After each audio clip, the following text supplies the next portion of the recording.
5 নম্বরে আমি যেই দেশটির কথা উল্লেখ করব সেই দেশটির নাম হলো সান ম্যারিনো। এই দেশটির মোট আয়তন হলো 61 বর্গ কিলোমিটার।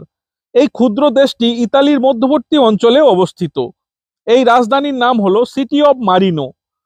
1862 সালে এই দেশটি স্বাধীনতা অর্জন করে একটি ক্ষুদ্র ও স্বাধীন রাষ্ট্ররূপে আত্মপ্রকাশ করে।